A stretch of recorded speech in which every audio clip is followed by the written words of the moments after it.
Assalamualaikum warahmatullahi wabarakatuh. Waalaikumsalam. Selamat sore Medan. Wabarakatuh. Kembali lagi bersama saya Arya Narko dan sahabat saya Gusdir ya. Ya. Ini hari ini ada berita yang cukup menarik sekaligus bikin heboh lah ya. Warga desa pun sampai berbisik-bisik kabarnya Bang. Sampai menunggu-nunggu running text katanya di televisi soal kasus yang bikin heboh ini sebenarnya.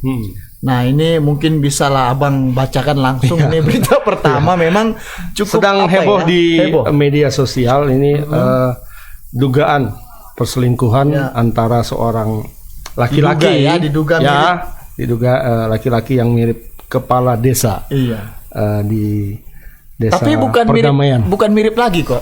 Pas ya. Sudah diakui sudah diakui sama suami dari terduga selingkuhannya. Ya, jadi ini Kadis Perdamaian di Deli Serdang, inisialnya THS, 52 tahun dan konon katanya sudah pernah menjabat sebelumnya jadi wali kota. Sudah dua periode. Ini jadi mau ketiga. Ini yang mau ketiga. Panjang ya? Panjang. Kayaknya ada pegangan juga, Bang. Jadi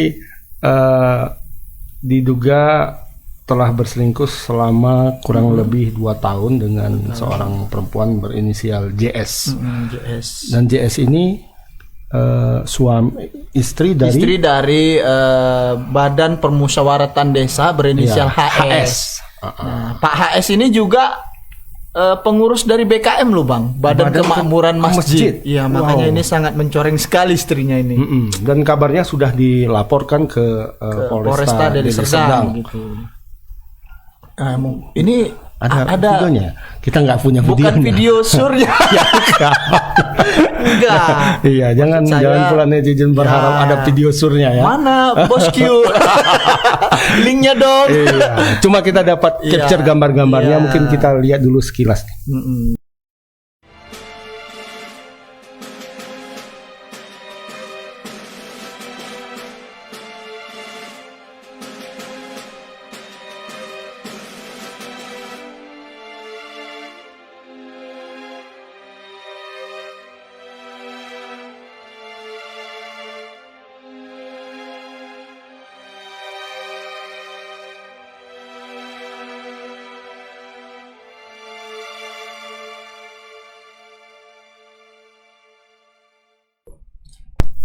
Nah, sekilas gambar-gambar saja. Tadi ada juga laporan dari reporter kita, sebenarnya ini ada yang lebih panas katanya. Apanya? Maksudnya gambarnya. Kalau panas itu kan artinya sering lebih dominan tidak menggunakan pakaian kayak saya misalnya kepanasan kan buka baju gitu. Ini ada yang cuman tidak mungkin ditampilkan karena kalau kita blur juga tetap gambarnya juga blur semua. Iya, mungkin kita langsung konon kabarnya ini sudah pernah diketahui oleh suami daripada Ibu JS dan konon kabarnya juga sempat minta maaf, sempat bertemu, ada mediasi, minta maaf, tapi kemudian Bang, aku kayaknya nambung. tapi ternyata berlanjut, berulang. Makanya minta maafnya ini dalam hal apa gitu, Bang? Kan biasa gitu, aku minta maaf lah Bang. Kayaknya enak kali. Terbayang-bayang terus terngiang terbayang-bayang di mata. Iya, mungkin ini kita langsung tanya ke reporter kita Bang Indra yang sudah menunggu. Ya, halo. Selamat sore Pak Indra.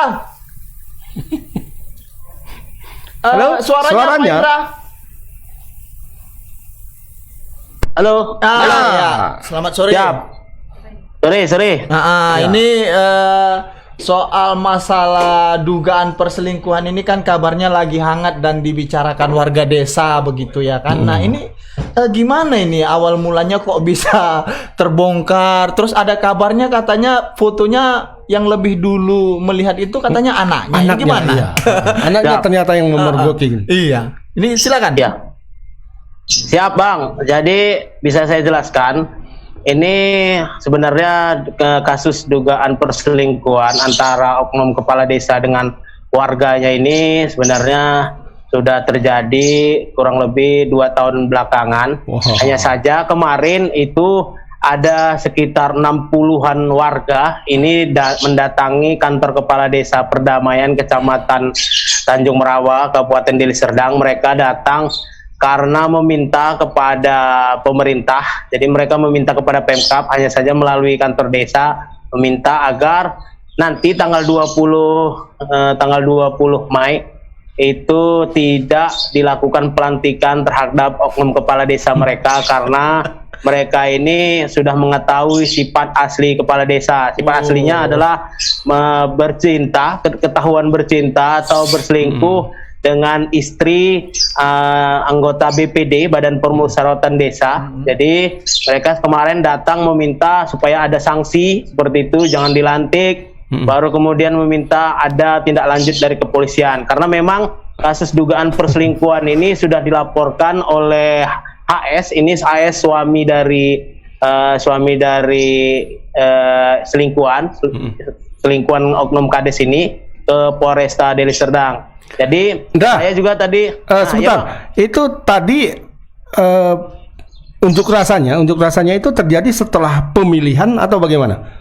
Ya, unjuk rasanya itu terjadi kemarin, Bang. Kalau Pilkades kan dilakukan pada tanggal 18 April. Hanya saja untuk demo baru kemarin dilakukan di kantor desa gitu, Bang. Berarti sebelum Pilkades lah. Ya, berarti sebelum Pilkades belum ketahuan gitu ya?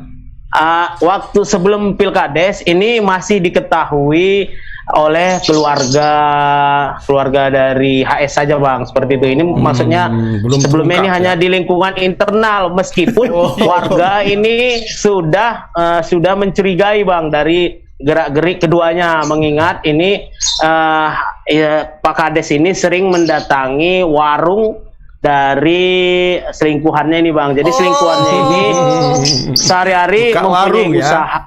Sehari-hari mempunyai warung kopi. Jadi dari bentuk pelayanannya, dari ini cara melayani ini berbeda ya cara melayaninya ya. Berarti setelah habis minum kopi ada layanan tambahan lagi kira-kira ya.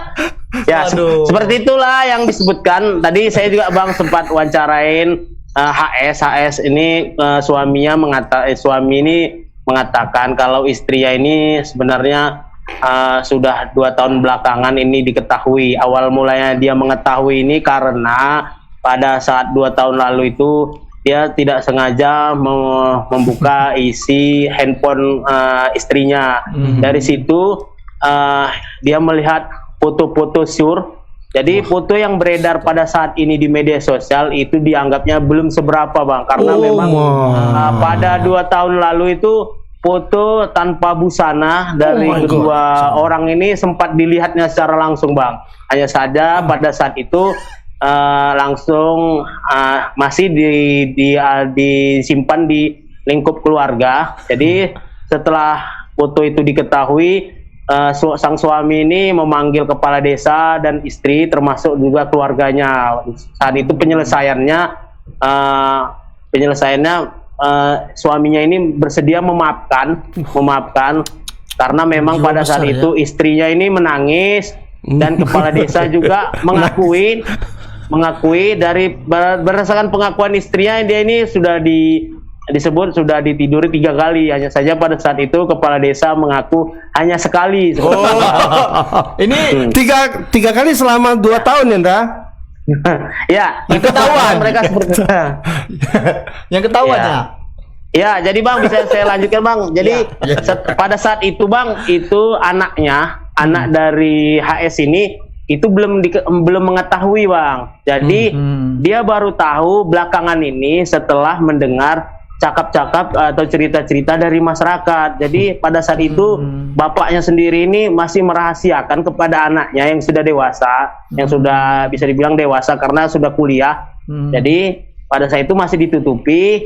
Baru kemudian selama belakangan ini anaknya ini mendengar celotehan-celotehan dari warga, dan kemudian dia curiga. Anaknya ini curiga. Setelah curiga, dia baru kemudian memeriksa handphone orang tuanya, ibunya ini. Baru kemudian di handphone ibunya inilah terdapat foto yang belakangan ini beredar di media sosial seperti itu bang. Jadi dari situ pada saat itu setelah foto diketahui ini dia belum bercerita kepada bapaknya bang, belum bercerita kepada bapaknya, hanya saja anaknya ini bercerita kepada bapak udahnya atau pamannya. Dari pamannya itulah baru selanjutnya foto-foto yang belakangan diketahui itu beredar di lingkungan masyarakat. Baru di situ masyarakat timbul kemarahannya, baru kemarin melakukan aksi unjuk rasa. Seperti itu, sempat ada demo lah ya. Ya. Karena masyarakat kan istilahnya juga kebobolan ya, apalagi Pak Kades sudah 2 periode loh. Berarti lihat juga Pak Kades ini menutupi skandal asmaranya ya. Iya, seperti itu. Jadi Bapak Kades ini, oknum Kades ini tercatat sampai detik ini dia sudah 2 kali menjabat atau kurang lebih bisa dibilang sudah hampir 12 tahun. Sudah 12 tahun menjabat, dan ini tanggal 20 Mei mendatang ini akan dijadwalkan untuk pelantikan periode ketiganya. Artinya bakal jadi 18 tahun ke depannya akan menjabat sebagai kepala desa. Seperti itu. Pihak Pemkab Deli Serdang sendiri bagaimana Anda menanggapi kasus ini? Apakah mereka sudah tahu? Ya, terkait karena kasusnya ini juga sudah ramai di media sosial. Jadi melalui Pemkab tadi melalui Kepala Dinas Pemberdayaan dan Masyarakat Desa Bapak Khairul Azman Harahap ini mengatakan bahwa dirinya sendiri memang sudah tahu. Hanya saja untuk kasus ini Dinas PMD ini menyerahkan kasus ini kepada kecamatan sebagai pembina di desa, seperti itu bang. Jadi kasus ini saat ini Dinas PMD masih menunggu laporan dari pihak kecamatan seperti apa hasil pemeriksaannya. Baru kemudian dari pihak kecamatan, saya tadi sudah mengkonfirmasi kepada Pak Camat Tanjung Merawa Marianto. Jadi Pak Camat mengatakan dalam waktu dekat ini akan meminta klarifikasi langsung kepada yang bersangkutan Pak Kades. Jadi dari hasil sementara dari foto-foto yang beredar, ini Pak Camat juga menyesalkan apa yang terjadi seperti itu. Dia menyesalkan. Hanya saja untuk permintaan masyarakat untuk melakukan atau tidak melakukan ketika masyarakat meminta akan diberikan sanksi, ini pihak kecamatan mengaku belum bisa melakukannya karena mereka menunggu hasil tindak lanjut dari kepolisian terlebih dahulu, Bang. Oh iya. Ke polisi sendiri memang sudah dilaporkan ya, Ndra? Yang melaporkan itu suaminya kah atau bagaimana? Ya, yang melaporkan ini suami didampingi beberapa masyarakat. Jadi suaminya ini sudah membuat laporan di akhir bulan lalu. Jadi laporannya ini hanya saat ini bersifat konseling, Bang, belum naik ke tingkat LP gitu. Masih konseling. Jadi berdasarkan keterangan Kasat Reskrim Polresta Deli Serdang, Kompol IKD Heri Cahyadi tadi mengatakan dalam waktu dekat juga ini akan dipanggil beberapa pihak. Jadi belum ada terlapornya sampai saat ini. Jadi hanya ada pelapor, terlapornya belum ada. Jadi nanti akan dipanggil dulu pihak-pihak yang berkaitan dengan kasus ini, akan dipanggil, baru nanti bisa dipastikan apakah perkara bisa naik ke tingkat LP atau seperti apa. Nah, gitu, terkait konseling ini mungkin bisa dijelaskan secara lebih detail karena barangkali banyak tribuners yang tidak mengerti. Ini konseling ini gimana sih? Apakah didamaikan atau gimana, bahasa yang lebih awam gitu loh. Ya, konseling ini, Bang, dia setelah mendengarkan beberapa pihak, di situ nanti penyidik juga bisa mengeluarkan pendapatnya apakah emang kasusnya bisa dibawa ke pidana atau tidak, seperti itu, Bang. Jadi dari hasil keterangan para pihak dan bukti-bukti yang ada yang dimiliki oleh pelapor, ini nanti akan disesuaikan, baru bisa diputuskan apakah bisa naik ke untuk dibuat LP atau seperti apa gitu, Bang. Jadi ini sifatnya lebih mendengarkan keterangan beberapa pihak dulu, Bang. Seperti itu, Bang. Termasuk keterangan Pak Kades lah ya. Gimana Pak Kades? Mantap. Ya, mantap aduan kopi lah. Tapi untuk sementara ini, Bang, jadi sampai saat ini berdasarkan keterangan dari Kadis PMD tadi, sampai saat ini belum ada dasar untuk tidak melakukan pelantikan terhadap oknum Kades yang bersangkutan pada tanggal 20 Mei mendatang. Sejauh ini aman apa sih Pak Kades ya? Tetap akan dilantik lah ya. Nah, Iya, ketika seperti itu ini kira-kira. sudah dilantik, Indra, pertanyaannya, ketika nanti katakanlah ini mungkin bisa dinyatakan ini masuk ke dalam ranah kriminal dan Perzinahan lah. ya perzinahan dan perselingkuhan gitu ya. Apakah ada sanksi tersendiri yang akan bisa dikeluarkan oleh pihak Pemkab? Misalnya ya dianulir dia sebagai sebagai kades diberhentikan gitu. Apakah bisa? Ya, untuk pemberhentian kepala desa ini sendiri, Bang, ini hanya bisa dilakukan dengan 3 syarat, Bang. Ini salah satunya adalah terkait kasus pidana. Terkait kasus pidana ini, Bang, kalau dia belum 2 tahun ini belum bisa untuk dilakukan pergantian, gitu, Bang. Maksudnya belum 2 tahun menjabat? Belum terkait ponisnya, Bang. Maksudnya ponisnya. Jadi kalau belum 2 tahun ini yang bersangkutan belum bisa dilakukan pemberhentian, Bang, seperti itu. Kecuali kasus korupsi seperti itu, Bang. Iya. Oke. Baik. Tapi belum ada dengar kabar-kabar misalnya saat pelantikan Pak Kades ini warga mau demo gitu, belum ya? Belum ada ya? Sejauh ini karena memang masih ada beberapa hari lagi, ini belum ada ria-ria lah ya. Tapi memang masyarakat ini meminta agar Bupati Deli Serdang ini melakukan evaluasi sanksi, lah ya. memberikan sanksi walaupun belum ada dasar bagi Pemkab untuk menjatuhkan sanksi karena memang belum ada putusan terkait kasus pidananya seperti itu. Oke. Berarti tinggal menunggu Pak Polisi lah ya, apakah ini nanti berlanjut atau mereka berdua dikawinkan. Sedikit gambaran. Ya, sedikit gambaran tambahan, Bang. Jadi tadi saya juga sempat dalami soal pilkades, pelaksanaan pilkades di Desa Perdamaian ini. Jadi kemarin itu awalnya di Desa Perdamaian ini ada 7 bakal calon kepala desa, termasuk Kades Petahanan ini. Jadi pada saat 7 itu ternyata 1 orang sebelum pelaksanaan seleksi ini mengundurkan diri. Jadi pada saat dilakukan seleksi hanya ada 6. Dari 6 orang calon, 6 orang balon maksud saya dilakukan seleksi sehingga hanya 5 orang yang bisa ditetapkan sebagai calon. 1 orang bakal calon itu gugur. Dari 5 orang calon ini itu si oknum Kades Petahana ini adalah yang memiliki suara paling terbanyak. Jadi dari 4.000-an DPT daftar pemilih tetap ini oknum Kades ini berhasil meraih suara sekitar 800 suara. Jadi untuk suara kedua ini hanya selisih 4 suara. Artinya di desa itu meskipun kasus dugaan perselingkuhan ini sudah lama diketahui warga, ini partisipasi masyarakat untuk memilih pada saat pelaksanaan pilkades kemarin itu tetap tinggi ya? Sangat sedikit, Bang, sehingga dia tetap terpilih kembali seperti itu, Bang. Ya. Baik. Baik, Indra, terima kasih atas laporannya. Mungkin kita tunggu bagaimana kelanjutannya. Kita tunggu kelanjutannya dan foto-fotonya.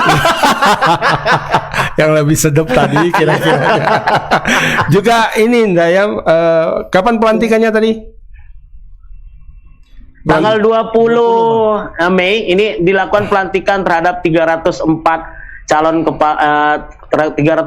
kepala desa terpilih, Bang. Ya, barangkali bisa kita dipantau juga ketika pelantikan itu, mana tahu warga desa kembali melakukan aksi unjuk rasa ya.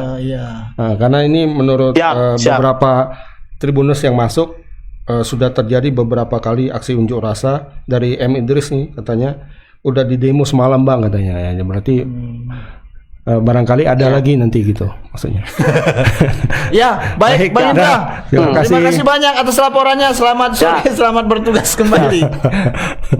Oke, siap. Iya. Iya. Itu laporan dari Pak Indra ya, Bang. Memang kenapa Pak Kades ini terpilih, ternyata partisipasi masyarakat ketika Pilkades memang Rendah. sedikit rendah dan kebetulan mungkin Yang milih itu yang milih adalah orang-orangnya. orang-orang dia ya? Iya. Dan yang lain yang harusnya ikut kan udahlah. Malas ya? Malas gitu. Udah ya. Jadi menang gitu ya.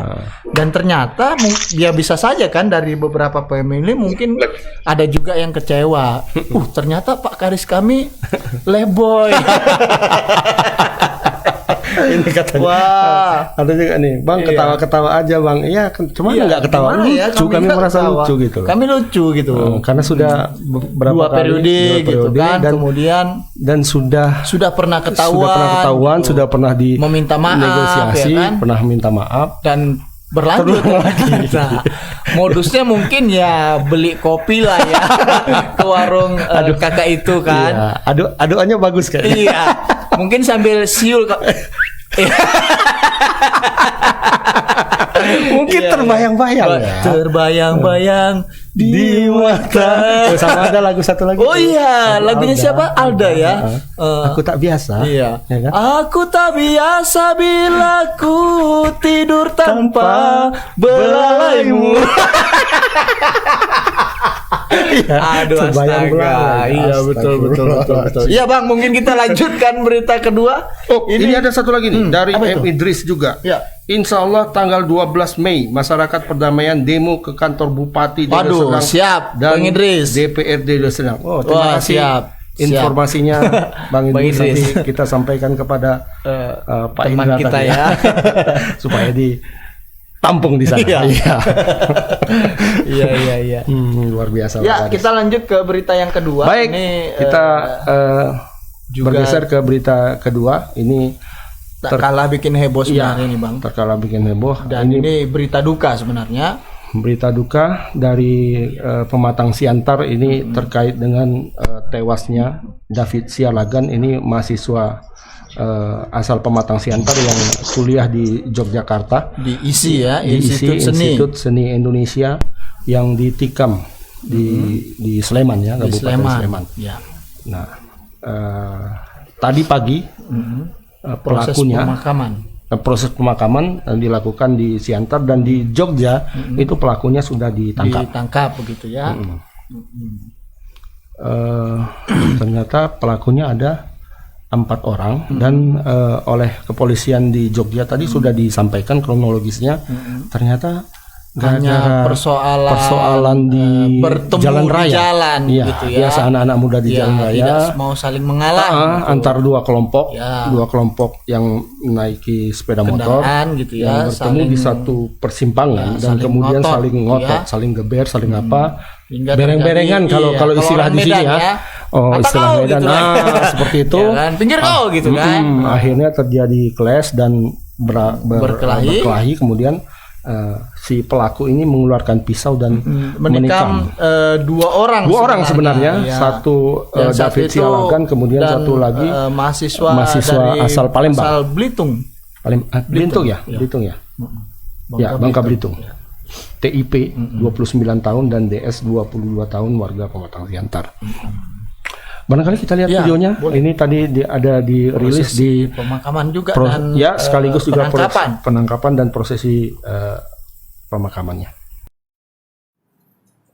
Kronologis kejadian pembunuhan subsidiar penganiayaan berat ini adalah saat kedua korban beserta 4 rekan lainnya, jadi total 6 orang, menggunakan 3 kendaraan roda 2 dari arah barat, bertemu dengan sekira 2-5 orang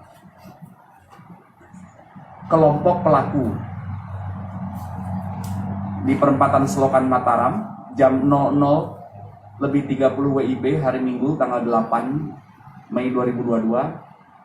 Ketemu kelompok korban dari barat, kemudian kelompok pelaku dari selatan.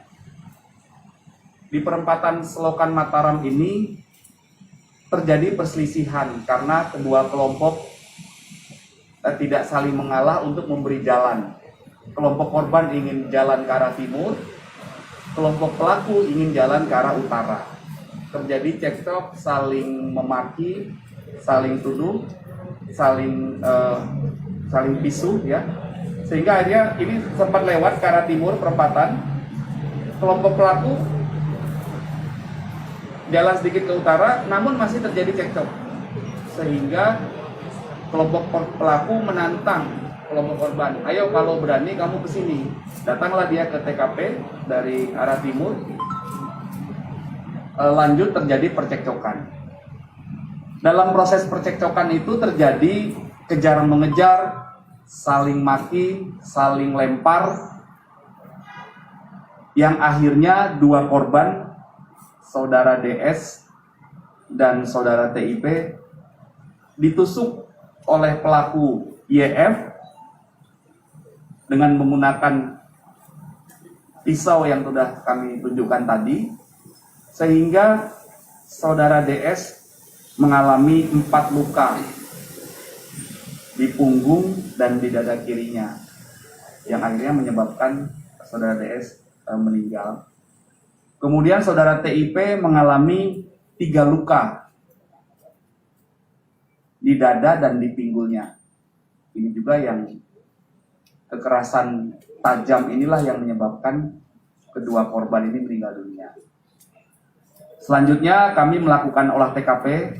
Kami memimpin langsung olah TKP pada hari Minggu pagi sekira jam 9, yang sebelumnya sudah dilakukan olah TKP oleh penyidik gabungan Polsek Depok Barat, Polres Sleman, dan juga Subdit Jatanras Direktorat Reskrimum Polda DIY.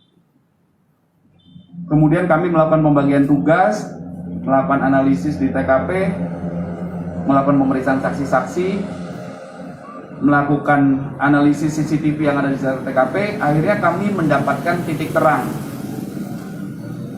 Tidak lama dari kejadian, kira-kira jam 11 siang hari Minggu, kami mendapatkan titik terang bahwa pelaku adalah saudara YF. Kemudian kami lakukan pengejaran, dan akhirnya tidak lebih dari 36 jam kami berhasil mengamankan pelaku YF beserta barang buktinya, sehingga akhirnya dibawa ke Polda untuk kami proses. Masak dohane alai gumu gudo hatami paso-pasomi sian arsak mi rohanami alani magido mahami tu ado pamale Tuhan sai homa no paso-paso nak kahata na ulina dinggan tangiang nong sahat nasida dohot tanang sahat dobe aku rohana sida marhai paso bui manguduti ulon nas kanupar mangulok kami sa tokin na Tuhan di napasahat to nakaapulak-ulon marhite naing marsipangaman sian hodo jalohami na Tuhan pasu-pasuhum modihami gabi gugu hai pason lebar asa margugu hami na Tuhan marhai pasok kami mga dopi na masaon doot ulon namin di gagasan na yun muli hati madihole Tuhan tiroy ajari mahami pasilup kono launon marhite-hite Tuhan Yesus Kristus Tuhan. Ya, itu tadi Bang videonya, durasinya cukup panjang ya. Ya. Tadi yang pertama itu paparan mengenai bagaimana polisi melakukan penangkapan setelah 36 jam pasca kejadian Di Polrestabes di Jogjakarta. Polda DIY. Oh, ya. Polda Daerah Yogyakarta. Dan video kedua dari rumah duka. Ya. Mungkin kita langsung saja ke reporter kita Alija. Ya. Alija Maghribi. Ja? Ya, halo Bang Agus dan Bang Arai. Ya, sepertinya Masih sedang di- berada di kawasan rumah duka.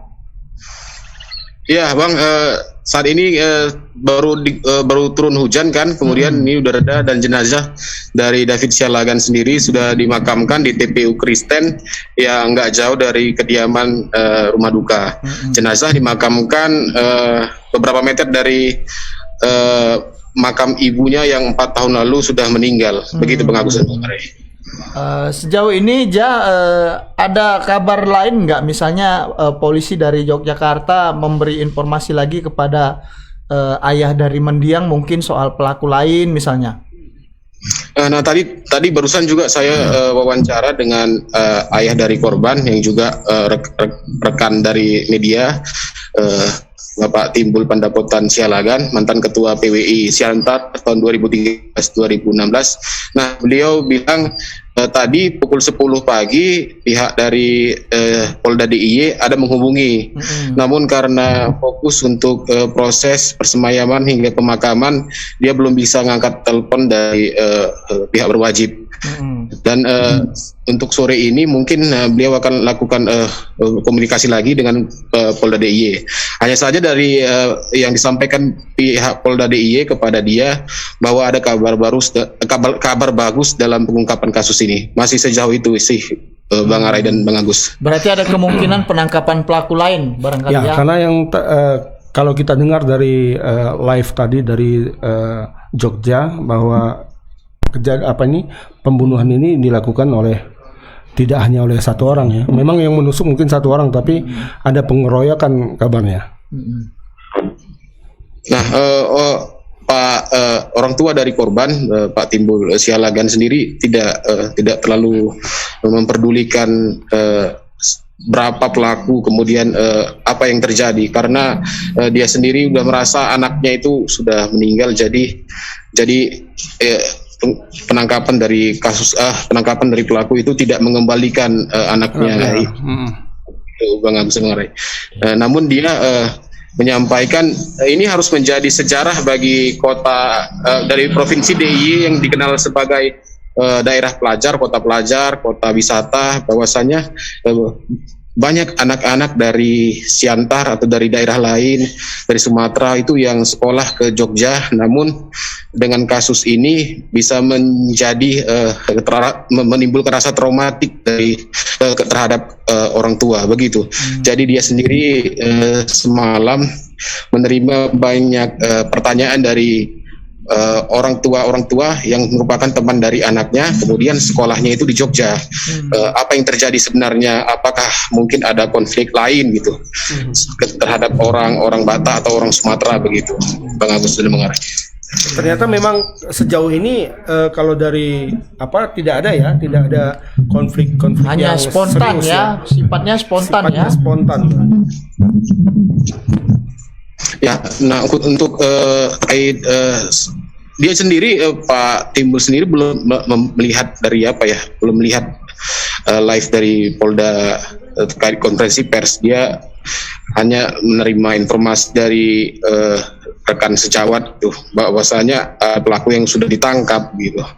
Kalau untuk hal terkait dengan penegakan hukum, beliau sendiri belum bisa memberikan jawaban, Bang Agus Marai. Baik. Apakah ada dapat informasi terkini pelakunya ini YM ini YF ya. Ini berprofesi sebagai apa? Kita sudah dapat informasi itu enggak? Apakah tadi juga? Saya udah wawancara abangnya korban, belum juga nggak tahu apakah ada motif lain dari pembunuhan terhadap adiknya itu. Sejauh ini adapun pihak yang menemani jenazah dibawa pulang ke Siantar itu teman korban yang datang dari Jakarta ke Jogja untuk khusus mengurusi administrasi membawa jenazah dari Jogja ke Siantar. Jadi untuk informasi siapa pelaku, kemudian apakah ada latar belakang motif sebelumnya dengan korban, itu kita belum dapat informasi seperti itu, Bang Agus dan Bang Are. Baik Ja, terima kasih banyak atas laporannya. Barangkali nanti bisa wawancara ulang Pak Timbul lah khususnya ya, menyangkut kabar mungkin dari Polda DIY. Ya mungkin itu saja Ja. Ya terima kasih Ja. Selamat sore, selamat bertugas kembali Ja. Selamat sore Bang Agus, selamat sore Bang Arai. Ya, itu laporan singkat dari Ahlija ya Bang. Sepertinya pihak keluarga juga menunggu kabar terbaru dari Polda DIY tadi ya. Ya, ini memang sangat memukul ya, peristiwa seperti ini karena dan memang benar apa yang dibilang ayah dari korban, ini bakal menimbulkan rasa traumatik kepada orang tua lain yang anaknya bersekolah di Jogja gitu kan. Ada rasa was-was pasti. Ya, karena persoalannya hanya persoalan sepele seperti itu sudah sampai menghilangkan nyawa ya. Kecuali kalau ada yang memang persoalan serius, Persoalan dendam menyangkut lama misalnya ya. ideologi atau apa, atau memang hal-hal lain kan. Ini hanya kalau kita di sini hanya bereng-berengan di jalan dan sudah seperti itu kan, berarti tingkat keamanan di sana kita pertanyakan juga Iya kan. betul. Apalagi kemarin waktu itu sempat musim apa tuh kelitih gitu ya kan? Kelitih. Kan di sana ya. Di situ ya. Iya. Oh, iya.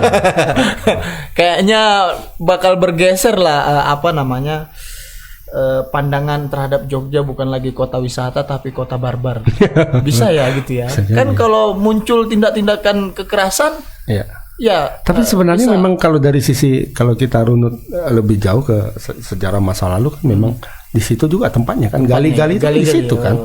Sampai ada bahasa tersendiri di sana kan, bahasa para gali itu bahasa Dagadu. Oh, Ya kan ada yang baju Dagadu tuh, Jogja Dagadu gitu ya. Jogja itu sebenarnya bahasa tanda kutip bahasa preman di sana dulu. Supaya sebagai kode supaya tidak terendus oleh pihak kepolisian dulu, makanya mereka membuat bahasa itu yang kalau dari sisi bahasa itu dari bahasa Jawa yang di ini ya, Di Honocoroko itu kan, gitu Honocoroko tapi dibalik itu ada metodenya itu, canggih, sehingga sulit dipahami. sulit dipahami. Baik. Ya itu berita yang kedua. Sekarang kita lanjut berita yang ketiga. Kita kembali ke Medan juga terkait dengan sempat isu. sempat Iya. meresahkan kalangan orang tua Sampai lah ya. sekarang meresahkan. Sampai sekarang ya. Tapi di balik kemunculan virus ini memang banyak yang bertanya-tanya gitu Bang. Setelah Covid muncul virus baru ini, Iya. apakah memang murni karena mutasi virus yang semakin hari semakin macam-macam lah ya. Iya. Apakah ini memang mutasi atau memang murni dibuat untuk Ya, setelah bisnis farmasi ya. Nah ini kan setelah jadi- COVID-19 iya. dengan segala variannya, Iya. yang terakhir tuh Omikron. Omikron. Ya. Omikron. Sekarang Omikron di mana-mana. Ya kan? itu lagu Benyamin. Badminton itu. Iya. Nah, sekarang belakangan sepertinya dua minggu terakhir ini marak lagi hepatitis. Iya Ya, hepatitis. ini jadi ya. mirip hepatitis tapi misterius, Lebih akut gitu ya. Lebih akut. Katanya lebih parah lah gitu ya. Kalau hepatitis yang kita tahu kan bahasanya ini sakit kuning gitu ya, menyerang liver ya menyerang gitu ya, liver. Dan mudah lelah, mual gitu ya. Iya, jadi awalnya memang hampir sama, demam kuning dan diare itu gejala-gejala awalnya. Tapi kemudian gejalanya menjadi lebih parah, bisa sampai hilang kesadaran seperti itu. Oh gitu ya. Nah, dan yang mengerikannya ini menyerang anak-anak. Iya. Makanya banyak orang tua yang resah ya. Resah. Ini ada videonya nggak ini? Ada. Kalau kita lihat. Mati kali tapi bang.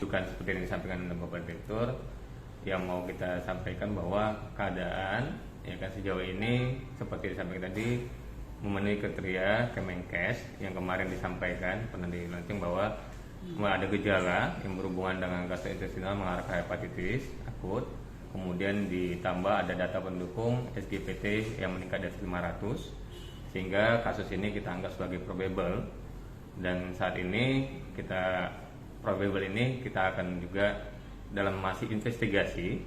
Maknanya adalah bahwa juga kita tidak langsung memastikan bahwa ini berhubungan dengan hepatitis akut yang tidak diketahui tadi, karena ini masih dalam investigasi.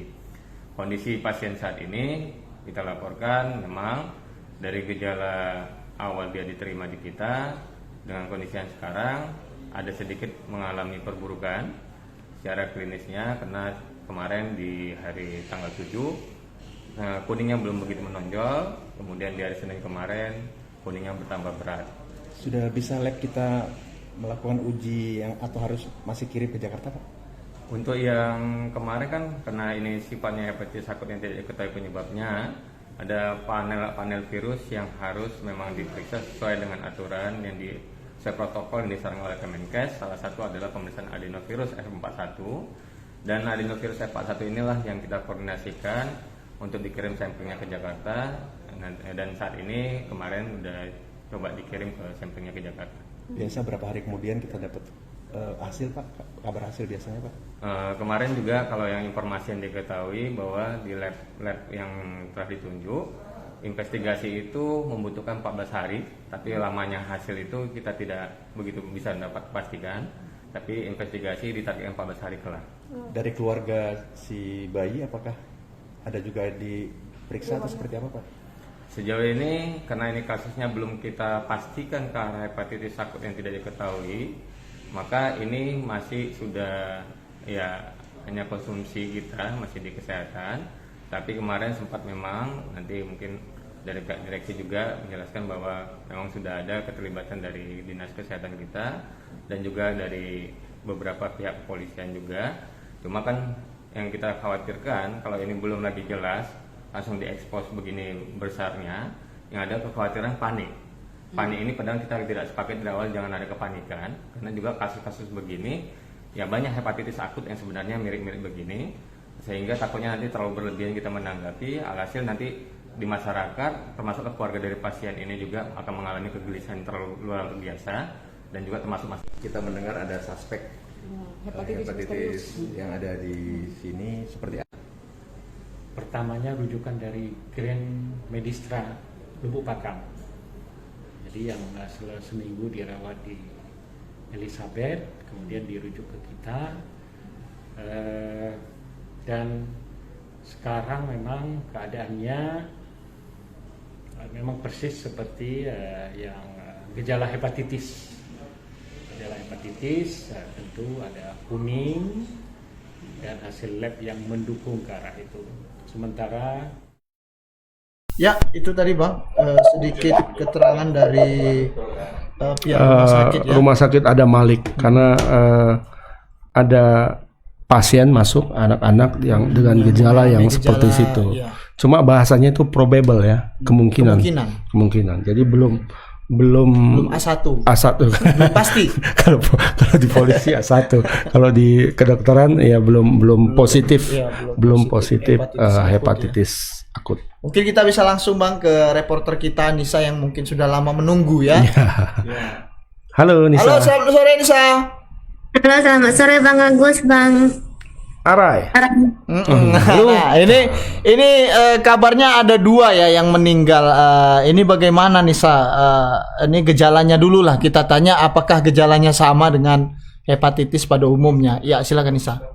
Baik, jadi beberapa minggu belakangan ini ada laporan dari Dinas Kesehatan Sumatera Utara bahwa memang dikabarkan diduga adanya penyakit hepatitis di Sumatera Utara. Dan ini telah 2 anak yang terkena. Pertama itu dari Rumah Sakit Elizabeth dan kedua di Rumah Sakit Adam Malik.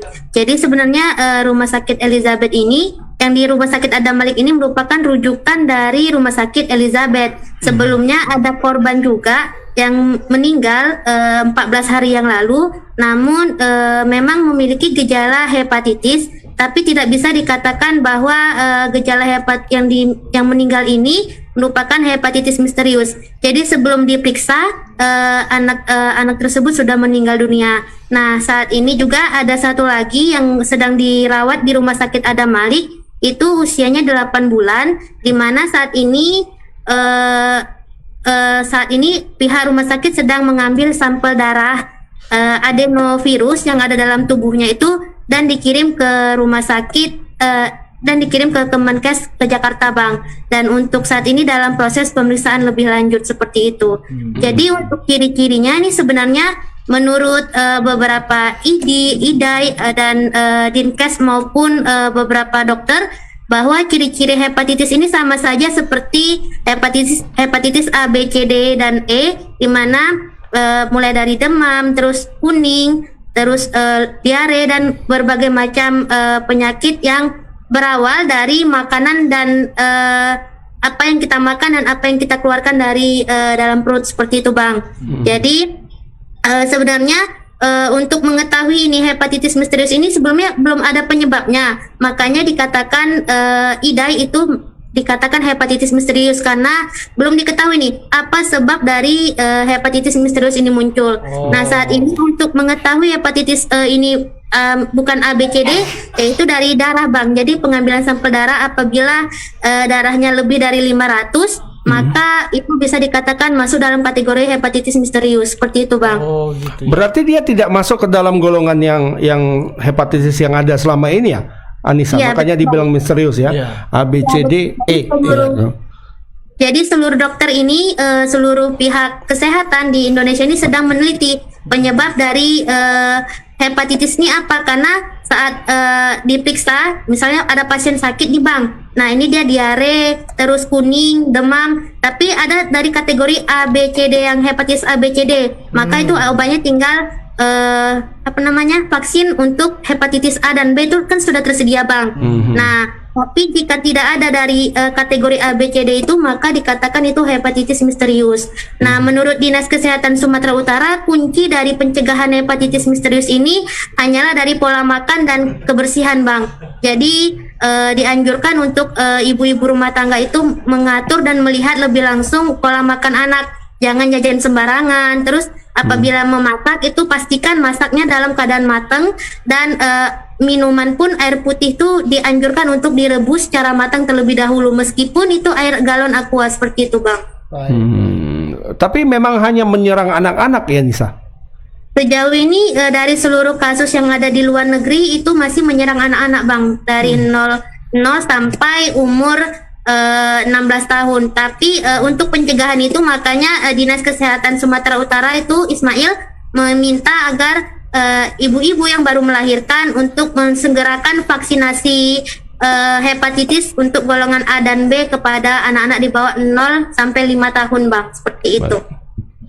Terkait dengan COVID, apakah memang tidak ada hubungannya ya? Oke, baik Bang. Tadi juga sempat ditanyakan ke Kepala Penanganan Hepatitis di Adam Malik bahwa ini tidak ada sangkut pautnya dengan COVID-19 karena awal mula dari penyakit hepatitis adalah masukan makanan. Sementara kalau dari COVID-19 itu dari pernapasan, seperti itu Bang. Baik Nisa, terima kasih laporannya. Mungkin kita tunggu laporan-laporan selanjutnya. Baik Bang. Ya itu laporan dari Nisa ya Bang. Sejauh ini sudah ada yang meninggal tapi masih probable. Kemungkinan. Jadi belum diketahui pasti apakah hepatitis yang ada sekarang masuk ke golongan yang mana gitu. Karena dia nggak masuk golongan mana-mana ini ya. Kalau ibarat dalam agama nggak ke Sunni nggak ke Syiah ya. Iya. Golongan nggak jelas kayaknya. Memang mungkin belum belum ditemukan ini hepatitis yang kayak apa gitu barangkali. Misalnya kalau hepatitis A kan sudah tahu ini begini gejalanya gitu ya. Ya, gejalanya apa, penyakitnya apa, sudah obatnya ada, apa, karena sudah ada kan, dari A sampai E itu obatnya sudah ada. Misterius ya. Nah, makanya dibilang misterius. Dr. Strange. Dr. Strange. Aneh ya. Aneh, dokter yang aneh ya. Iya. Ini virus yang aneh. Misterius kan? Iya. Udah ngomong, udah nonton Dr. Strange? Belum ya? Enggak, saya nggak usah aja nonton, lah, ya, ngapain? Sama aja sama film Angling Dharma. Oh, ada api-apinya ya. Cuman karena ini efek filmnya lebih canggih gitu ya. Kalau Angling Dharma kayak Abang bilang kan nampak kawatnya ya kalau terbang gitu ya. Kalau terbang kayak layang-layang. Iya. Tapi kayaknya film-film barat pun mengadopsi film Indonesia kayaknya ya. Misalnya contohnya kayak mak lampir ya kan. Sebelum ada gadget, mak lampir itu lebih tahu. canggih. Iya. Dia cuman pakai baskom dan air gitu ya komunikasinya. baskom aja. Iya kan? Udah video call dia. Zaman tahun sama berapa Grandong. tuh ya? Sama Grandong. Tahun berapa itu kan? Di mana kau Grandong? Itu model baskom sama air. Iya. Kalau sekarang kan Ya kita kayaknya tinggal para pemikir barat itu melihat itu juga. iya, ya, kayaknya. zaman dulu, ya. Makanya banyak Bisa rupanya. ada pihak-pihak yang percaya ini hadirnya handphone ini karena kekuatan magis kan. Ya kan karena bisa muncul gitu kan. Bisa kayak kayak malampir. Ada yang percaya gitu. Memang. Wah, ini magis ini. Kok bisa tiba-tiba gambar muncul gitu kan? Berarti mak lampir lebih canggih kan. Ya kan? Sudah ada apanya? Ilmunya berkomunikasi itu sudah ada sejak zaman hanya lama, pakai gitu. modal air, modal baskom Iya. ya. Nggak perlu pakai GPS ya. Iya, nggak perlu. Nggak perlu. Muncul foto grandongan itu gambarnya. Wah. Ya, itu 3 berita yang bisa kami bawakan ya. Pertama tadi menyangkut kasus dugaan perskandalan Bapak Kades ya, yang mana sebelumnya sebenarnya sudah pernah ketahuan, Ya, kemudian sudah berlangsung Ya. kurang lebih 2 tahun. sempat minta maaf gitu ya. Si perempuannya minta maaf ke suami sahnya, minta maaf aku bang, Tidak diulang lagi. iya aku kilap. Tapi kayaknya Kayaknya kok enak. Itu tadi kayak lagu Aldo Iya. tadi kan. Aku betul. tidak bisa tidur tanpa belalaimu. Iya, betul. Nah, ini timbul riak-riak di tengah masyarakat, kemudian minta agar Pak Kades tidak dilantik gitu ya. Dan kita juga menunggu bagaimana nanti perkembangan selanjutnya, khususnya dari Pemkab Deli Serdang. Ini kan pelantikan tentu akan tetap berjalan, Bang. Iya. Dan kita akan menunggu bagaimana nanti polisi juga apakah ini lanjut atau tidak. Itu yang pertama. Yang kedua tadi menyangkut masalah kasus pembunuhan mahasiswa Institut Seni Indonesia di Yogyakarta bernama David Sialagan. David merupakan warga kota Siantar ya Bang, yang menuntut ilmu di Jogja dan meninggal dengan 4 luka tusuk. Korban lainnya adalah teman sejawat dari David yang juga sama-sama mahasiswa begitu ya Bang. Asal Bangkai. Nah, ini pelakunya disebut-sebut sebagai orang Timur karena percekcokan biasa ini awalnya. Seperti kata orang Medan, kalau kita itu mungkin mulanya bereng-berengan begitu pas-pasan di jalan ya kan, sehingga terjadi penikaman dan akhirnya korban meninggal dunia. Hari ini dimakamkan di dekat makam ibunya yang ada di kota Siantar. Itu yang kedua. Dan yang ketiga menyangkut masalah hepatitis misterius. Ini mudah-mudahan bisa segera ditemukan Obatnya. Dan obatnya tidak merebak tidak- menjadi pandemi iya. lagi ya. Karena Iya, kita betul. sudah susah betul dengan susah pandemi betul dan ini, bosan ya. dengan COVID ya kan? Bosan Bang. kita. Sudah hampir masuk tahun ketiga. Iya, 3 kali booster virus tetap bisa masuk. Ini kan membuat kebosanan Iya. gitu ya. Apa gunanya booster ya? Iya. Nah, dan syukurnya akhirnya grafik Menurun. grafik COVID-19 itu Menurun. dan akhirnya pada hari Idul Fitri kemarin Boleh sudah diperbolehkan dibebaskan oleh- lebaran ya. Walaupun akhirnya Pak Jokowi kembali katanya ingin menerapkan PPKM begitu Bang. Ya kan yang untuk mencegah ini penyebaran ya. setelah Iya, masa, masa arus mudik dan arus arus mudik, balik. iya. Dan semalam diterapkan WFH katanya ya selama sepekan kepada para pekerja. Betul. Dan itu tidak berlaku untuk kita. Tapi golongan-golongan tertentu berpendapat bahwasanya kenapa COVID tidak begitu ramai lagi karena Amerika sedang sibuk berikut Ikut perang dengan Rusia. katanya. Jadi- Itu ada golongan-golongan tertentu yang Golongan tertentu ya. berpendapat demikian. Ini yang begitu. golongan netral tadi yang bilang. yang bukan Sunni dan bukan Syiah Bukan, tadi. ya. Nah, mereka berpandangan seperti itu ya. Ini karena Amerika. Masuk akal juga kalau menurutku, Iya. ya kan? Iya. Nggak, ngapain mikirin COVID lagi? Wong ada yang lebih sedap nih katanya kan. Sama Perang misalnya Rusia. kayak di Iran. Perebutan kekuasaan dengan Hizbullah atau apa namanya Taliban. Taliban itu kan berperang terus. Di sana kayaknya nggak ada COVID. Negara-negara perang ini kayaknya nggak ada COVID. ya? Palestina, Israel kayaknya minim ya. Gitu. Karena mereka sibuk dengan perang. Iya, mungkin COVID ini takut dengan misiu barangkali ya dan bubuk senjata api. Ya mungkin perlu dicoba lah. Ya, itu saja yang bisa kami sampaikan pada segmen Selamat Sore Medan kali ini. Terima kasih banyak buat teman-teman netizen yang sudah mengikuti acara ini dari awal sampai dengan akhir. Ya, akhir kalam, kalau ada kata-kata kami yang salah, kami mohon maaf, ya kan. Saya akhiri dengan gayanya Muhammadiyah ya. Fastabikul bil khairat. Assalamualaikum warahmatullahi wabarakatuh. Selamat sore Medan.